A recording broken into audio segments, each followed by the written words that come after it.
We are jumping right into some seriously fascinating material from our third term Week 11 curriculum.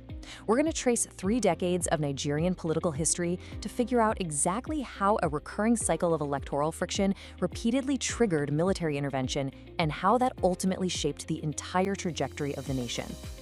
Just take a look at this lineup of years. It brilliantly illustrates this domino effect we'll be tracking today.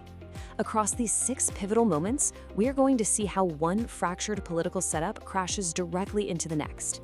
Each date you see here is a moment where the democratic process was pushed to its absolute limits. So, here is our roadmap for the explainer. We've got the First Republic fractures, the 1979 math riddle, the Kaduna State standoff, the 1983 electoral collapse, and finally, the 1993 election annulment. Let's get into it. Part 1, the First Republic fractures. We'll be looking at the alliances, rivalries, and the 1964 to 1965 crises. To really understand why things fell apart, we have to look at the math from the 1959 elections. Out of 312 total seats, the northern-based NPC held a massive 148. The southern-based parties, the NCCNC and the Action Group, quickly realized something crucial.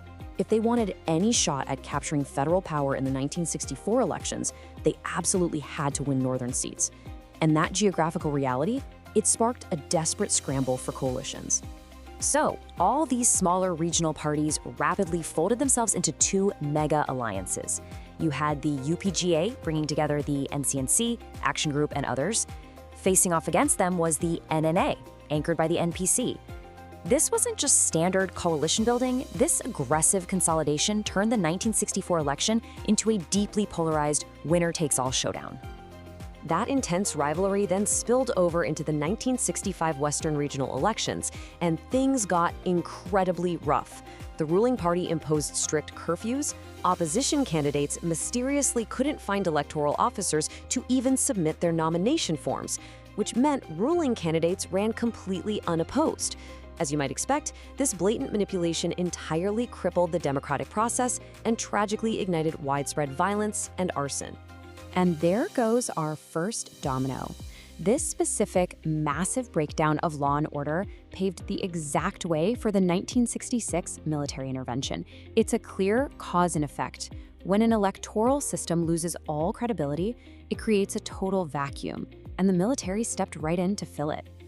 Moving on to part 2, the 1979 math riddle, the return to democracy, and the Second Republic. Okay, so after 13 long years of military rule, Nigeria tries again in 1979. This time, they are using a brand new American-style presidential system. But the Federal Electoral Commission, or FEDECO, throws in a major twist. To make sure the new president had broad national support, the winner had to get at least 25% of the votes across 2/3 of Nigeria's states. Now, at the time, Nigeria had exactly 19 states. So, quick pop quiz. What is 2/3 of 19? Seriously, think about it for a second. It's not just a tricky math problem. This exact question became the absolute center of a constitutional crisis. Because 19 simply does not divide evenly by 3. The answer the ruling party came up with? 12 2/3. Candidate Shehu Shagari hit that 25% mark in exactly 12 states. But was 12 enough? FEDECO actually accepted the formula that 12 2/3 was the legal threshold and declared Shagari the winner. The logic was basically that you didn't need 13 whole states, just 12 and a fraction of a 13th. As you can imagine, the runner-up, Chief Awolowo, was absolutely not having it. He thought this fractional math all the way up the chain. But as we can see, the courts sequentially shut him down. The Presidential Elections Tribunal upheld the result, and then the Supreme Court confirmed Shagari's victory was totally valid. So the Second Republic had officially begun, but definitely under a heavy cloud of controversy. Which brings us to part 3, the Kaduna State standoff, the 1981 executive versus legislative crisis. Let's zoom in from the federal level down to a localized standoff because it perfectly captures the immense friction of this era. You have a radical executive, Governor Balarabe Musa, who is trying to push sweeping populist reforms, like literally abolishing taxes to help the poor. Facing off against him, a powerful conservative legislature holding an absolute supermajority of 68 out of 99 seats. Talk about instant gridlock.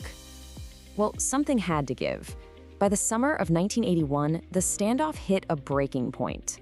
The legislature just flexed its ultimate constitutional muscle and successfully impeached Governor Musa on June 23rd. It was a very stark, very real reminder of how fragile the balance of power was in this new republic. All right, on to part 4, the 1983 electoral collapse, the fall of the Second Republic. So it's 1983, President Shagari's first term is up. But unlike 79, these elections are being run by a civilian government. And the red flags started popping up immediately. Fedico actually reordered the voting schedule to put the presidential race first, which critics loudly argued was a setup to favor the ruling party. Then came massive allegations of rigged figures. When the ruling party suddenly jumped from controlling 7 states to 10, public trust just evaporated. It led straight to riots, looting, and violent demonstrations. And there it is, another domino falls. The severe friction and total breakdown of trust directly paved the way for the military to reclaim power. On December 31st, 1983, the very last day of the year, the Second Republic was officially extinguished. Finally, Part 5, the 1993 election annulment, the June 12 crisis and its aftermath. Fast forward a decade. The military ruler at the time, Ibrahim Badamasi Babangida, or IBB, spearheads a long transition back to a civilian presidential election. The June 12th matchup pitted MKO Abiola against Bashir Tofa. Now, unofficial results strongly indicated that Abiola had won the whole thing, but the Electoral Commission just never formally declared a winner. This single non-decision created an unbelievable power vacuum. IBB annuls the entire election, citing irregularities. Boom.